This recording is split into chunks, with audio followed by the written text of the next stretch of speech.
We're dangerous! We're feared! We are powerful! We are your worst nightmare! You do not mess with us! We are the Border Reivers! Ah! Welcome to the Borders. If you have a Border surname like Armstrong, Johnson, Graham, or Robson, then your family history, just like astronaut Neil Armstrong's, may very well be intertwined with the Border Reivers. The story of the Reivers dates from the 14th century and continued through into the late 17th century. It concerns the border between the two sovereign countries of England and Scotland. In those days, this border displayed the following characteristics to have frontier lock and law and order. This meant cattle rustling, feuding, murder, arson, and pillaging were all common occurrences. Thieving, treachery, death, and lawlessness. Cross-border raids, family versus family, the Scots and the English divided loyalties. Just like today, there were the celebrities, the big names, with great stories to tell, though not everyone lived that way. Today we're going to bring you 5 short role plays, highlighting the lives led, not just by big names like King Montwill, but by the ordinary folk of the Reivers' time, focusing on how the characters and how their lives were affected by the time they lived in. The first story we're going to share with you today is perhaps not typical of the Reivers' image, but it does illustrate the violence of the time and the harsh punishment which could be meted out. Let's introduce you to Archie. Good day to you. I'm Archie Graham and I'm a bunny Scots lad. I'm sure you'll agree, all I wanted was a quiet life from my sweetheart Mary. I wasn't interested in the politics of the time. Yes, but sadly, the politics of the time were interested in us.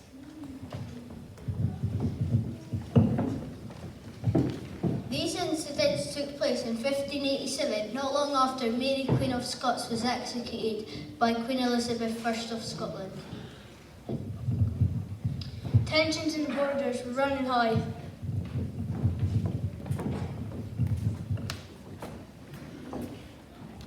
We all know what death is around here. We've had our fair share of raiding and killing. The game as good as we get. You have to survive. Sometimes you have to make pacts with them on themselves just to survive. This vast open country is harsh. It worries me sometimes, wondering where the next raid is coming from, and if my cattle will be stolen. Although my castle is well defended, and my kinsmen help when the raids come, you can never really sleep soundly at night. You're always waiting for the worst to happen. And it often does. The border's rotten. My dad's told me about battles like flooding, but the thousands of English and Scots who slaughtered each other, and his kinsmen stripped dead in the battlefield afterwards. I don't give a damn about if they're English or Scots. What matters is the name you have as a border guard. You're right. The people who matter most are the ones who stick by you. It doesn't matter where they come from. They get raided from all sides. Sometimes Englishmen like the Charltons from the North Tyne, or the Robsons, or just Austin, Scots, from this side of the border. You soon find out who your friends are, and even then, I think you can't trust many past your family. The problem is, nobody really keeps proper order. Not the earls, not the ones in the big castles, not the warden who's supposed to keep proper order. They look after themselves. But when they do try to lay down the law, we have to suffer for breaking our so-called rules. Rules, laws to suit themselves and don't think of us. You're right. Our Archie broke those rules. He was my only surviving child. But now, the warden has hanged him. For what? Not blackmail, murder, or thieving. But no, it's for loving the wrong lassie. It's rubbish, I tell you. So, what did he do? Come, I'll tell you. Pa! Pa! Quiet and down, Archie. Waking the dead. But I've brought someone to meet you. Won't you hurry up? Mary, come here. Pa, this is Mary, the lassie I told you about. Didn't I tell you she was a real looker? It's good to meet you, sir. Mary, have a receipt. Archie, over here.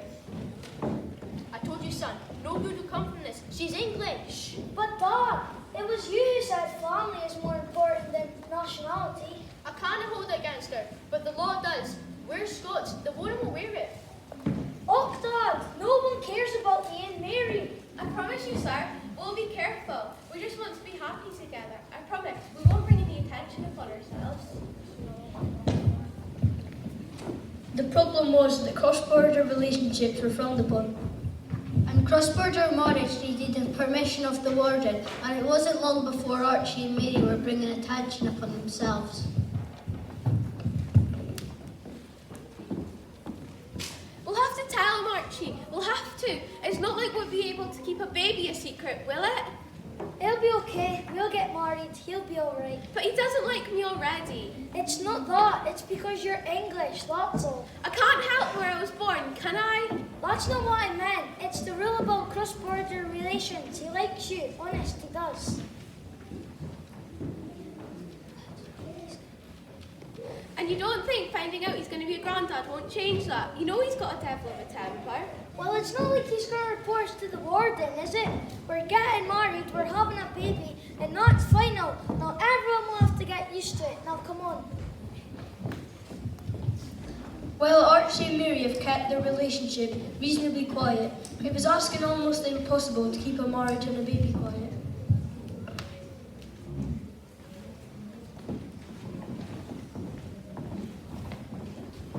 So what news do you bring me? There's been another raid. What the others are saying. Sheep and cattle taken. Casualties? Not this time, just my like. I wish they could see if we want peace and end to all lawlessness, then someone has to stop. Collect your money from the gatehouse on the way out. Oh, there's one other matter. A marriage. I knew nothing of an impending marriage. Who? Archie Graham, son of James, come with him there. The woman? Mary Fennick. Mary Fanny. The name means nothing to me. Where is she from? Hospital.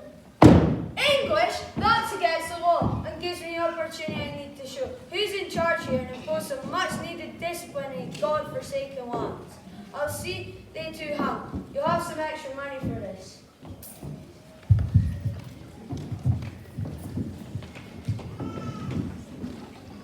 Meanwhile, Archie and Mary had their own plans. So, we have your father's blessing. Aye, he's given us some money. We can set up home nearby. It's going to be okay. Well, I have to say, I'm a little surprised. Actually, a big bit surprised. We'll still have to be careful though. Aye, but people are loyal around here. No one will give us up. I told you everything was going to be okay, didn't I? The two that went off over the border to live near Archie's dad. They were the only family he had, as all of Archie's brothers and sisters had died before the age of 5. They all hoped they would get away with it, that they were too insignificant for the warden to bother with, but they were wrong. That's them! Get them! Come on, what's going on? What's happening? What's this? I'll see you two hang. Take them away! Get me! Get me! What's happening? Help me!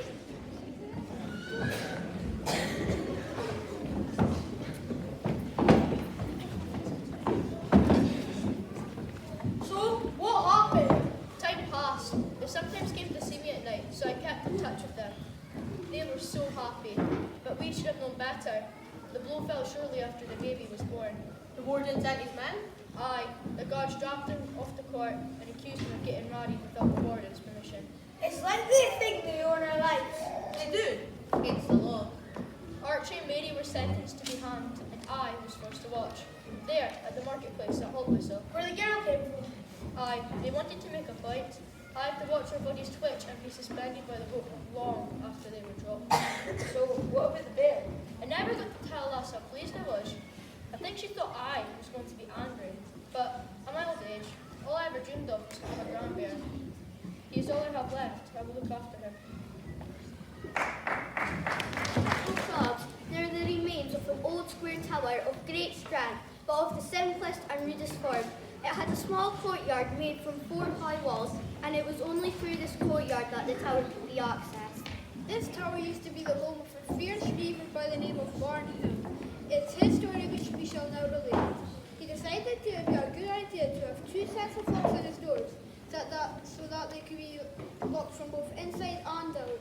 Perhaps he foresaw that this might come to his advantage. And of course, for the story of every reaver, there's generally a warden somewhere determined to bring it to book.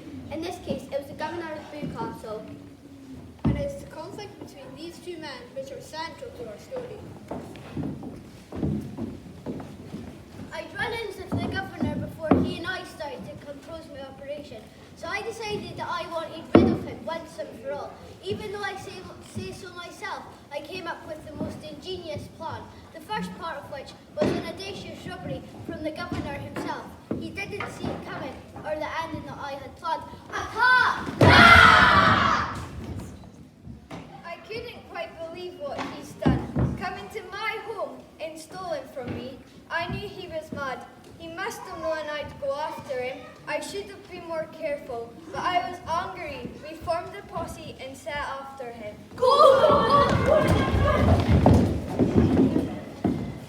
Of course I knew he'd come after me, though I must admit, I thought he might get a day or two's head start. But they were after me within an hour, on with a dog to track me. So we decided to split up and try to confuse them.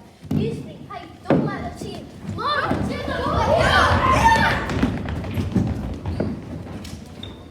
We could see them at the top of the hill. There was only one man we wanted, Barn Hill himself.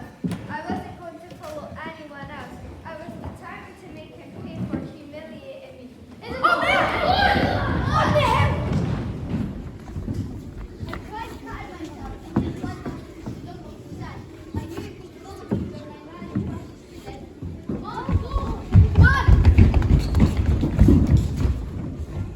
This had us up for a bit. The dog wanted the blood, but as soon as we realised our mistake, we continued on with his pursuit.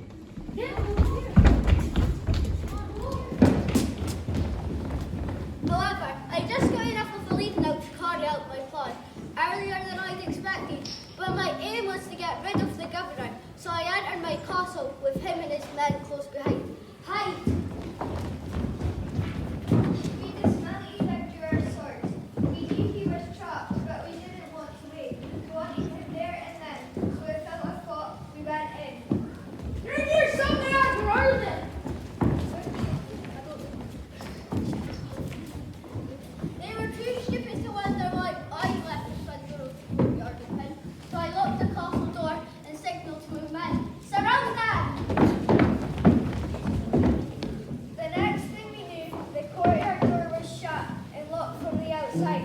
We were trapped. And dig rats in my trap. My men joined me on the battlement. Drop your weapons. We thought, we hoped that the laughter meant all would be well. We were wrong. Kill them!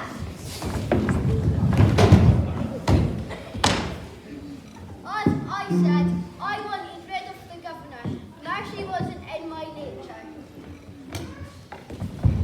Yeah! James Graham from Withersdale, killed for having his sheep stolen. Reivers was a lawless time, but to be attacked and killed because someone stole my sheep was taking Reivers' lawlessness to a new low level. Then Robson was one of the most notorious Reivers families.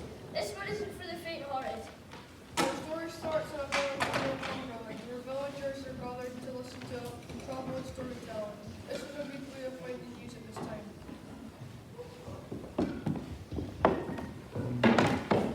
Somewhere over the border in the valley of Withersdale, from which nothing good ever came, there lived a family called Reivers.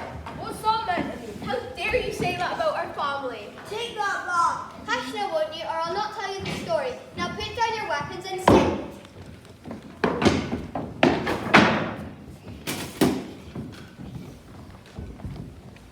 As I was saying, one glorious autumn evening when the bracken was glowing copper-coloured on the fells, the family was settling down for the night.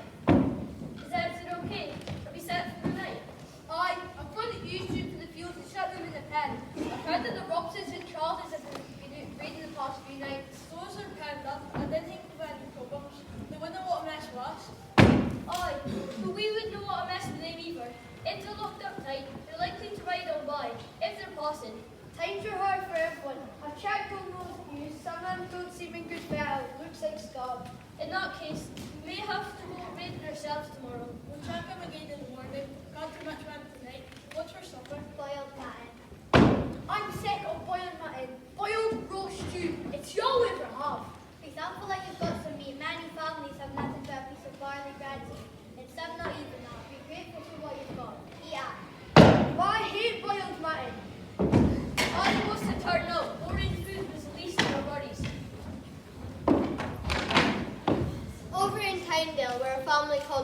Robsons. They were a scurrilous bunch of rogues. Hey, you're gonna regret that. You're gonna wish you never said that. That's my family we're talking about. Shush! Now why does it not surprise me? Now put down your weapons and sit.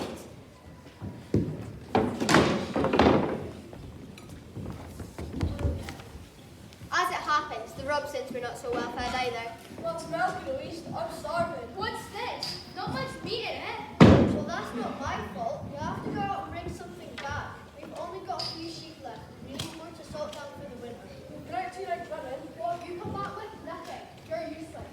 Well, we're trying to reach Charles again. There's nothing left for us after Crichton's was it after us last week. You can try to bring home from Lindisdale. Good pickings over there. Make sure you come back with something. Alright, we'll try. Saddle the horses!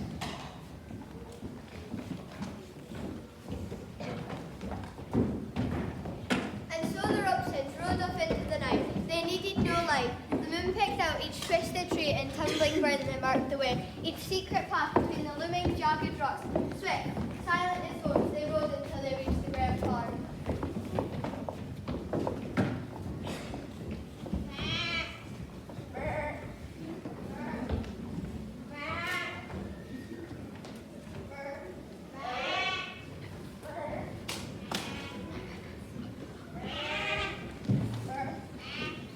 They slit open the fastenings on the gate and drove the sheep away. The Grahams did not stir. Even the dogs slept on. By dawn, the sheep were safely penned with the Robsons' flock.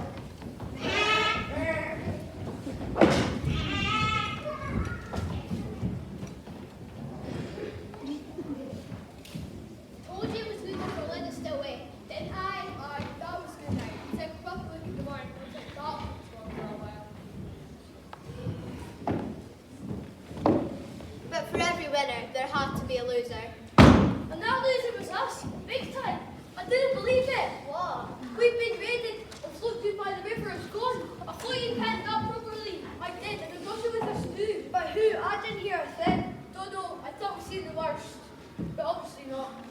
Did they take everything? We've still got the sheep in the paddock, but that won't do us the entire winter. Then we'll need to go raiding ourselves.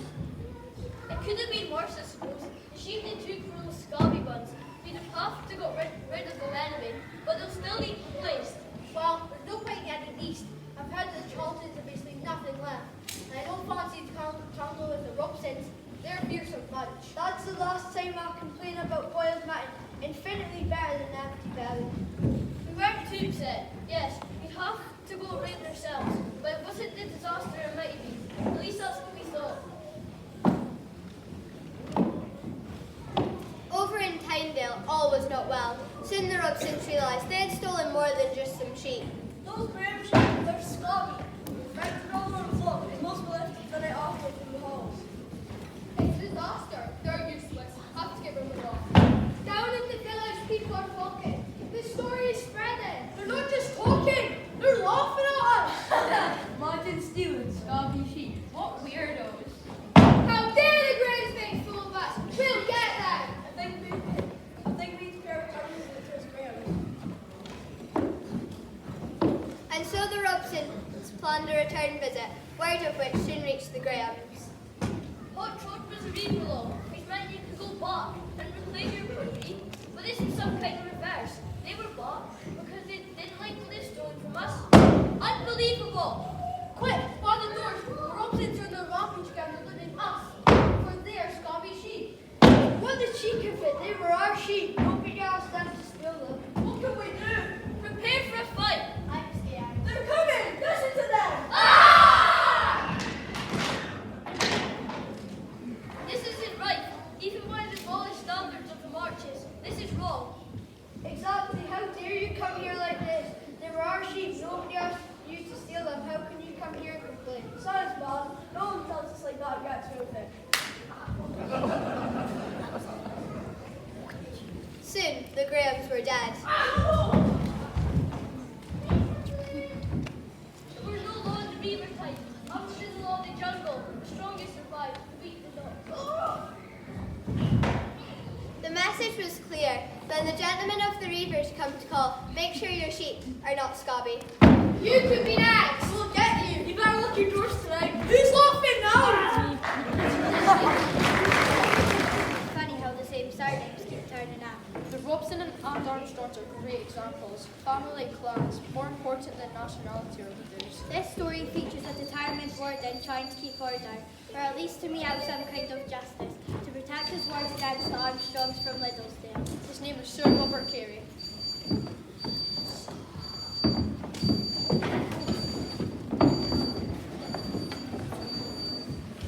I was the warden of the English Middlemarch, and I wanted to put an end to this lawlessness.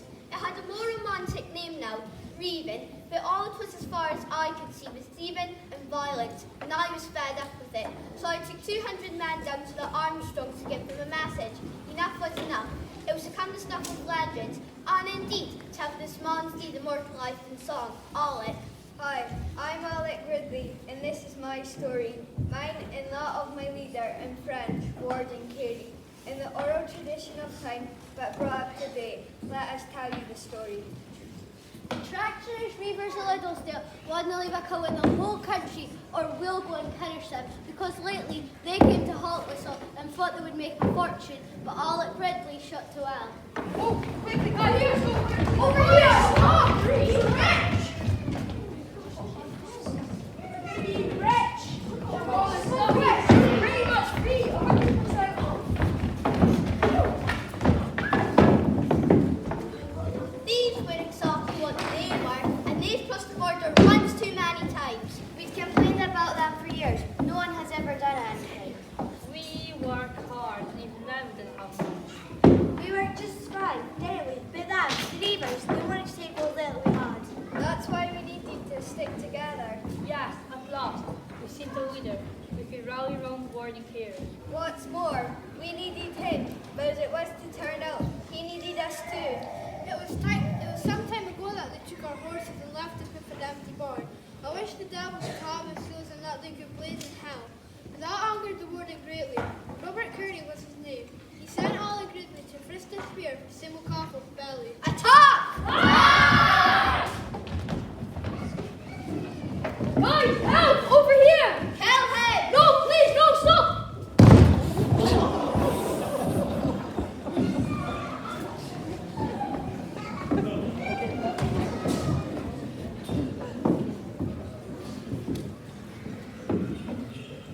For he came riding over the hill, aiming to steal our cattle, and when he stole our belongings away, he said what a great day's work that was. But what's he saying now, I wonder?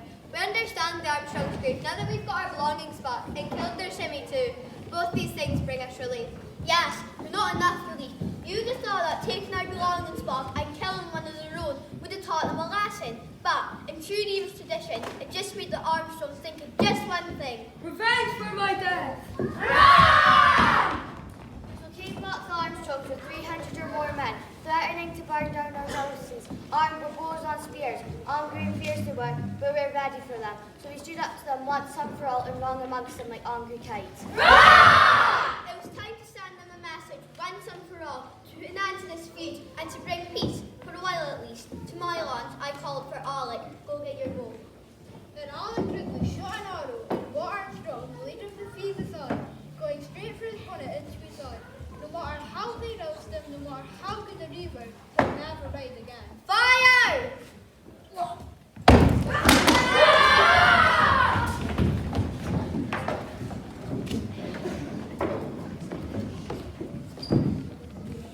If the Armstrongs decide that they want revenge again, or try to steal our belongings again, to take our cows and our sheep, I promise some of them will hang, or I'll set my big dog on them and let them feel a sharp fall. I'll set a lookout at Carwarridge and Link Ford as well. They've not come back yet. No, they may again. And if they do, we can be sure to promise them another hot welcome. Yay! Let's go back to 1596 to tell you the story of one of the more famous Reivers. Kinmont Will was his name. In the woods, north of Carlisle. Good day to you. My name is King Montwell. I am a border reaver, a notorious border reaver, some have said. The most famous border reaver, some the others would say. Me and my parents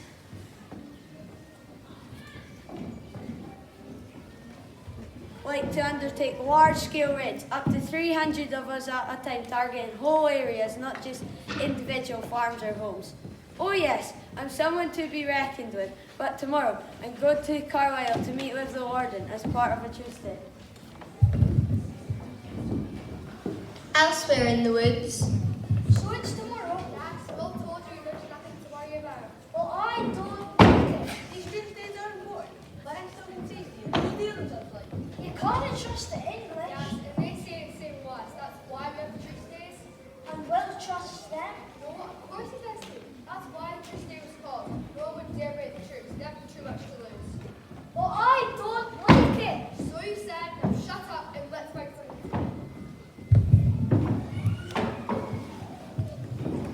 Meanwhile, at Carlisle Castle. I will not break the truce. It's too good a chance to miss, like cutting a head off a snake. Get Will, and the Reivers' problems will lessen. So let's get him when he's alone. So where do we get him then? After the meet, when he's on his way back to Drumlanrig. And if he's not alone, he shouldn't have his men with him, so it shouldn't be a problem. Anyone else, kill them! You lot with me. Later, the next day, after the meeting, on the road to Kinmont Will's home, Mortonrig, north of Carlisle. A fine day and a good result, Jim. Aye, I bet Carlisle won't be so quiet next time you visit. Indeed, Mortonrig is just 5 minutes out. Get But this is an outrage. It's a Tuesday. You can't do this. We're doing it, so fast. Kenmore Will, Lord Scroll wants to see you. Come back to Carlisle with us. Pillar and danger behind you. My men will never allow this. By the time they hear about it, you'll be locked up in Carlisle Castle. No one will dare come looking for you. It'd be suicide. Now get on your feet. Take aim. Help, please! It's Tuesday. What about this one? Kill him! No!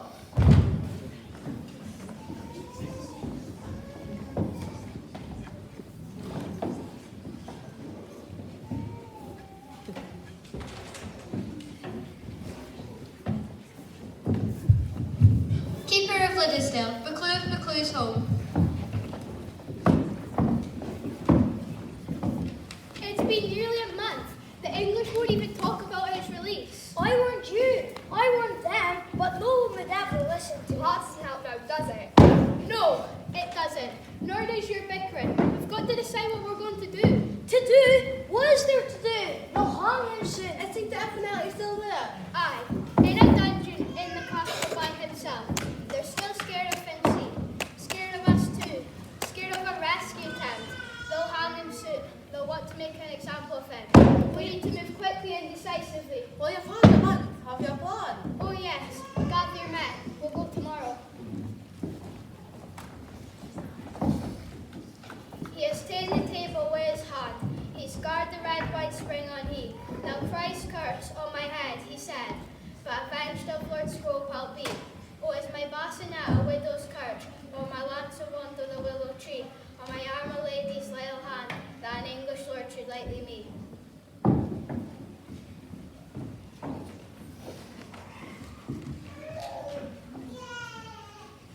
Do you know the song? No, but he's had a month. Grow they gave him the bold blue for a different email. It'll learn. Let's get ourselves ready then.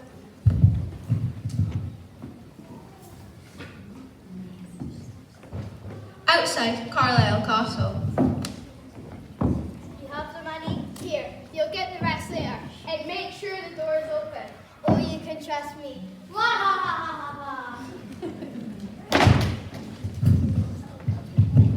The night of April 13th, 1596, was dark and stormy. All the border, burns and rivers were in spay. The winds blew shrewd and chill through the glens of Liddesdale, and sleet drifted down in the teeth of the gale. The trees that grew so thick round Woodhouse Lee bent and cracked, and sent extra drenching showers of rain down on the steel jacks of a band of horsemen, who carefully picked their way underneath them onto the south. In the woods, somewhere in the borders.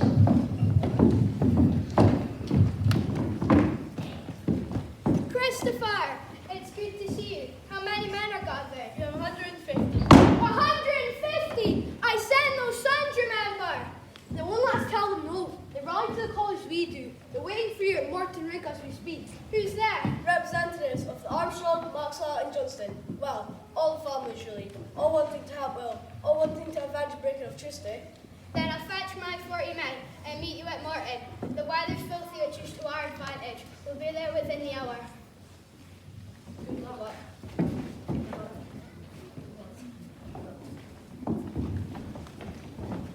We go to catch a round reaver. Nan has broken faith in the boat Buccleuch. That was the burden of their thoughts, and although they well knew that ere the dawning each one of them might be claiming the hospitality of 6 feet of English sod, their hearts were light. To them, a message that the fray was up was like the sound of a huntsman's horn in the ears of a thoroughbred hunter. Carlisle Castle was a strong castle, strongly garrisoned, and to make raid on an English town was a bold attempt indeed. But fear was a thing unknown to the border reivers, and Flower of them rode with the Buccleuch that night. Close on his horses, heels, Wat O'Harden, Walter Buccleuch of Goldylands, Kinmont's own 4 stalwart sons, Jock, Francie, Geordie and Sandy. As the dark night hours wore on, sleet and wind were reinforced by thunderstorm. When the besiegers reached the castle, they found some of the watch asleep and the rest sheltering indoors from the storm. The outside of the castle was left to take care of itself. Where's the gate? Round here. Let's pray it's open. It won't matter. We can pick it down on this side. The guards will never hear us. Drifting sleet, growling thunder, and the wails of all wind drowned all sound of assault. The door was indeed open, and soon there was no further need for concealment, for the lower court of the castle was theirs. The guards started up to find sword blades at their throats, and 2 of them were left dead. The rest were speedily overpowered.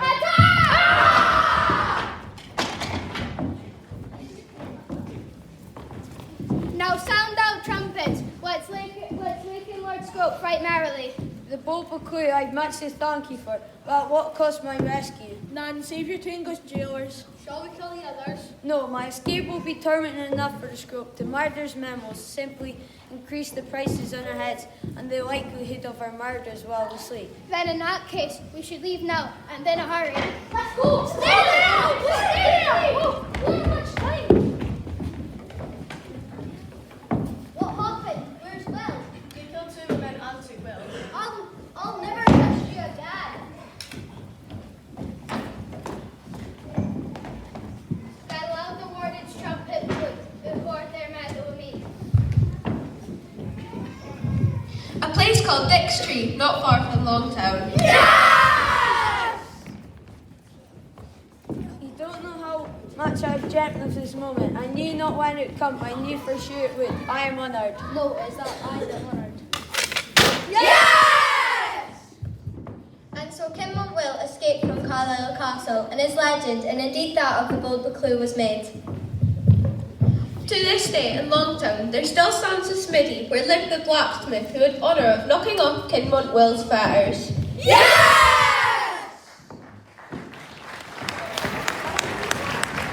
are daring. We are fearsome.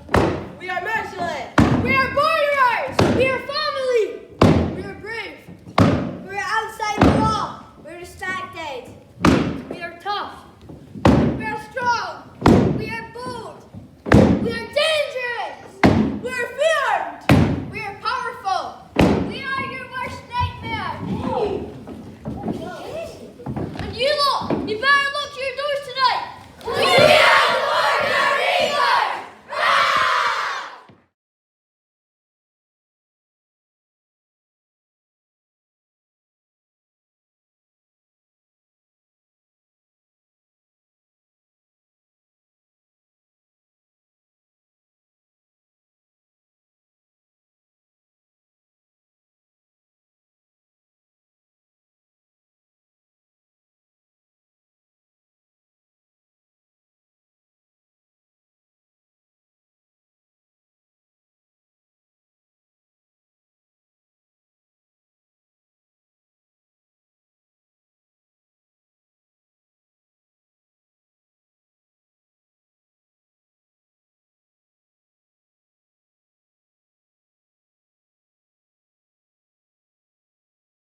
should be reivering.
Boys and girls, don't let them through.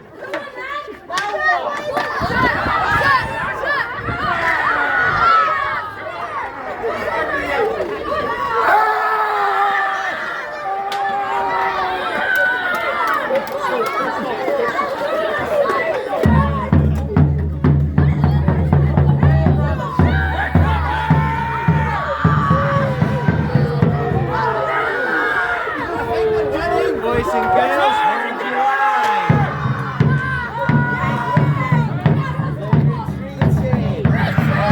Hold your line.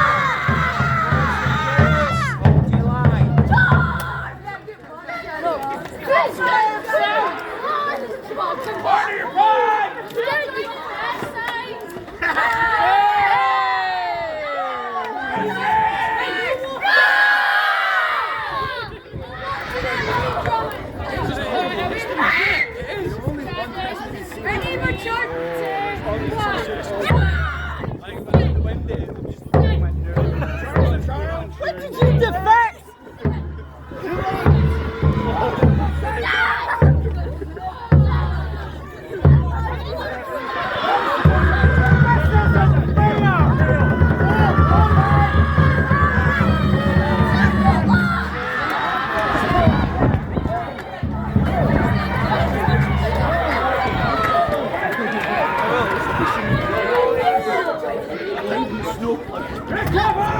Boys, we're heading that way.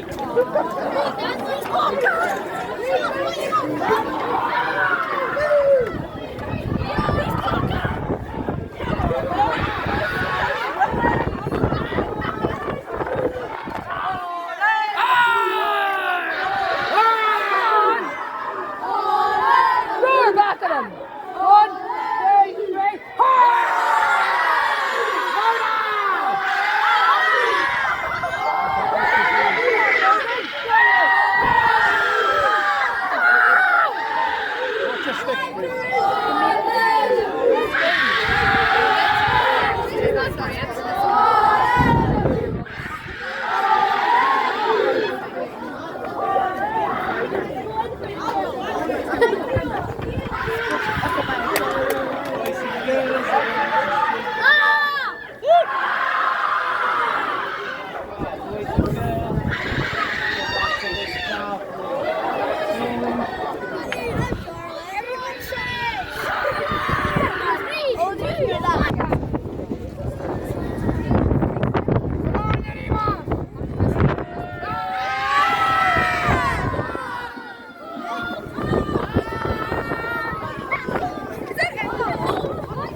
Too fast. You're walking too fast. Yep.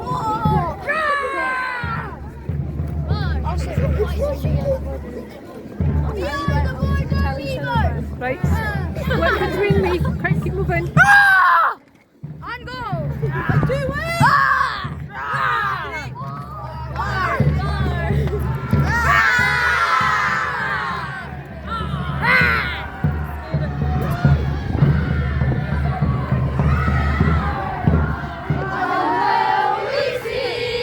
Get out.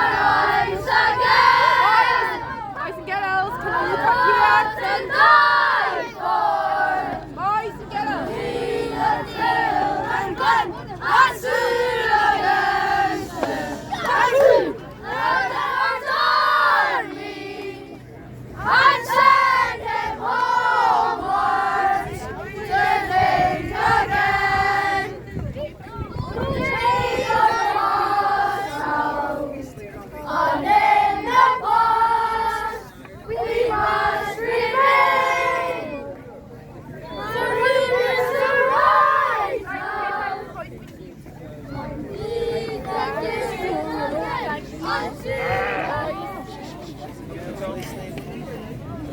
see that? We're all walking past you with all the pikes on their shoulders. Yeah, you're a pikey. Yeah. I'm not a pikey. I might get pikey, but you never can. All jump down the road. And the red boots are the knockout boots. Yeah.